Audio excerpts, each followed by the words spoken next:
Join Genesis Law Firm, they say. Have an easy life, they say. Oh, by the way, why don't you make some videos? Huh? What? What? You want me to make some videos? What? What? What do you want me to do that for?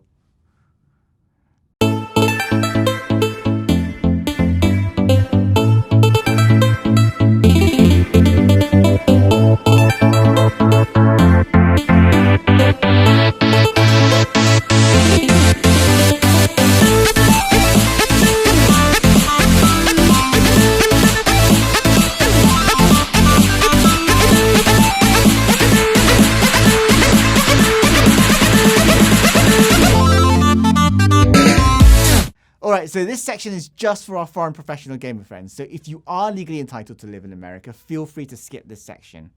Come on then, go. Shoo, shoo, shoo. Foreigners only.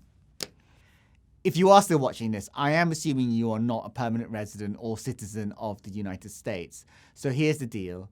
Obtaining work authorization can potentially be a problem. It goes without saying that there are many opportunities for esports professionals in the United States, and certainly some of the biggest competitions with the biggest prize money will be hosted here. You should therefore have some understanding of the types of immigrant and non-immigrant work visas that you can apply for. We're going to talk here about 3 potential visas that you may wish to consider: the P1A, the O1A, and the EB1A. The P1A visa is designed for internationally recognized athletes coming to the United States to participate in a specific athletic competition.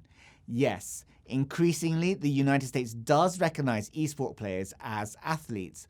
Although the P1A visa requires a high level of achievement, it does not require you to be the most famous of famous players to qualify. Although that does help, you need only prove that your degree of skill and recognition is substantially above that ordinarily encountered. Let me say that again. You need only prove that your degree of skill and recognition is substantially above that ordinarily encountered.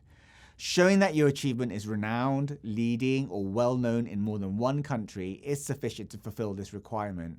For some esports games, there is an individual global ranking system that might also be helpful with your visa application. For example, in League of Legends, if you can show that you have a Challenger or Grandmaster rank, this might be helpful evidence. Similarly, in Dota, if you can show that you are Immortal rank, this again might be helpful evidence when you apply. One more thing to note. The P1A visa allows you to enter into the United States only for the duration of the esports competition that you're applying for. The O1A visa category requires an esports player to establish 3 things.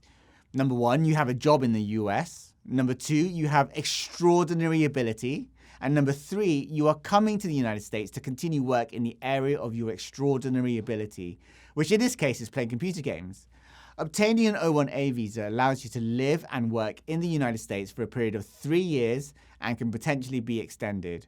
Also, this extraordinary ability standard can be the basis of a permanent resident application based on the EB1A visa. The EB1A immigration visa allows gifted foreign citizens to become permanent residents of the USA. The key to gaining an EB1A visa is to demonstrate that the person applying is sufficiently gifted. If you are applying for an EB1A visa, make sure you have a thorough, prepared, and persuasive application, because by doing so, you are much more likely to succeed for the simple reason that this visa category is very malleable, it's very subjective. Generally, applications must persuade the federal government that the person applying meets at least 3 out of 10 criteria stated in the federal regulations. We can talk more about this in closer detail in another video. Note also, for a few very, very special applicants, these people can actually ignore this very complicated application process just by simply showing that they have received an internationally recognized award. For example, if you have won a major esports competition, such as the International for Dota, can you tell I like Dota?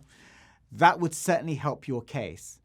Also, all applicants must demonstrate the intention to continue their work within the United States. Surprisingly, there are no labor certificates or job offer required for an EB1A application. Anyway, I am knackered, so we're going to call that a day.